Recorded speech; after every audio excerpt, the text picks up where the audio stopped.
मिलता है धन। भाई वो भिक्षा मांगते थे वो भी धनवान हो गए, वो गरीब लकड़ारा था वो भी धनवान हो गया। इससे धन मिलता है वही आप मुझे बता रहे हैं, सूर्य जी ने कहने इससे सब कुछ मिलता है। सुनो तो उन्हें धन पुत्र सब कुछ प्राप्त हुआ। बोला पुत्र कहाँ हुआ?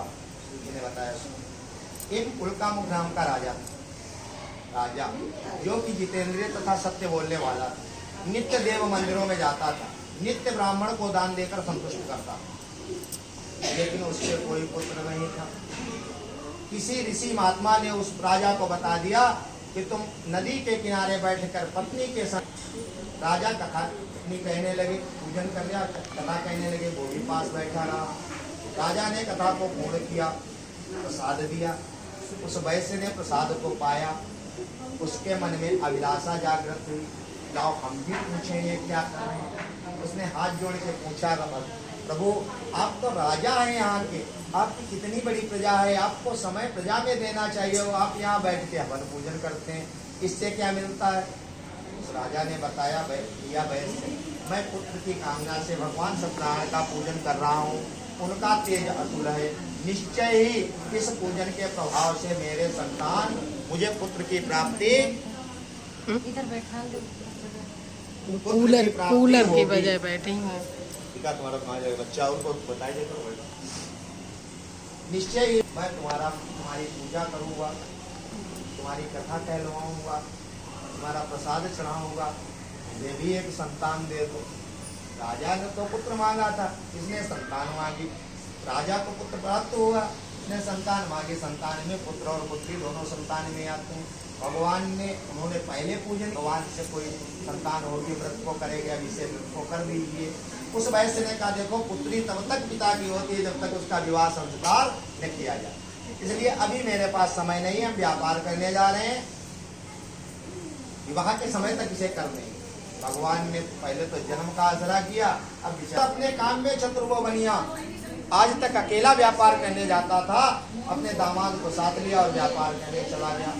अब भगवान रुष्ट हो गए, तो पूजा भूल गए, पूजा प्रभु रुष्ट हो गए, उन्होंने श्राप दिया भविष्य में तुझे महादारुण दुख हो। ये व्यापार करने चला गया। ये लोग राजा चंद्रकेतु के नगर रत्नसार में व्यापार करने गए, पहले उसका मुक्ति आ गए, अब राजा एक चंद्रकेतु था उसके नगर में व्यापार कर रत्नसार। भगवान ने इसकी प्रतिज्ञा को भ्रष्ट देखा, श्राप दिया तुझे दुख होगा।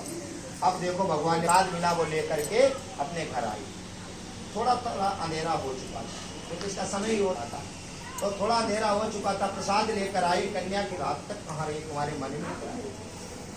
मतलब विवाह हो चुका है और पति दामाद हमारा पति के साथ में है, आखिर रात में कन्या देखिए ये माँ का ही अधिकार होता है हर बात पूछने। जैसे ही पूछा वैसे ही उस पुत्री ने हाथ को बढ़ा के कहा, माता में ब्राह्मण के मंदिर में समस्त कामनाओं को पूर्ण होने वाला व्रत देखती रही, अब तक वहीं रही और ये प्रसाद लेकर आई। जैसे ही व्रत का नाम सुना, प्रसाद देखा, लीलावती को भगवान की याद आई। अब कुछ पास तो है नहीं, अब बाजाए मुझे कुछ भी करना पड़े, भिक्षा तक मांगनी पड़ेगी, मैं मांग के पूजन। भगवान का एक नाम दीन दयाल है। करुणा भरी पुकार सुन के भगवान कभी नहीं रुके, गजेंद्र ने पुष्प लेकर बुला दिया, भगवान दौड़ के चले आए, दो करके दे दो, नहीं तो हम तुम्हारा राज्य धन पुत्र सहित नाश करेंगे। तुमने देखा क्यों नहीं वो बनी है? तो चोर नहीं है, तुम तो राजा हो, तुम्हें समझना चाहिए था। राजा ने 4 बजे का स्वप्न देखा, बिलबिला गया, 4 बजे का स्वप्न साचा होता है। उसने विचार किया, वो फौरन भाग के आया, किसी को कुछ नहीं बताया, जेल कट्टाले खुलवाए और दोनों बनियों को बाहर निकाला, हाथ जोड़कर बनियों को जेल लेके चले जाओ। राजा ने दूना धन दे दिया, दोनों वैसे आराम से चलने लगे। इधर राजा अपने राज्य में रहने लगा। इसी स्कंद पुराने रेवा खंडे सत्यनारायण भगवान की जय।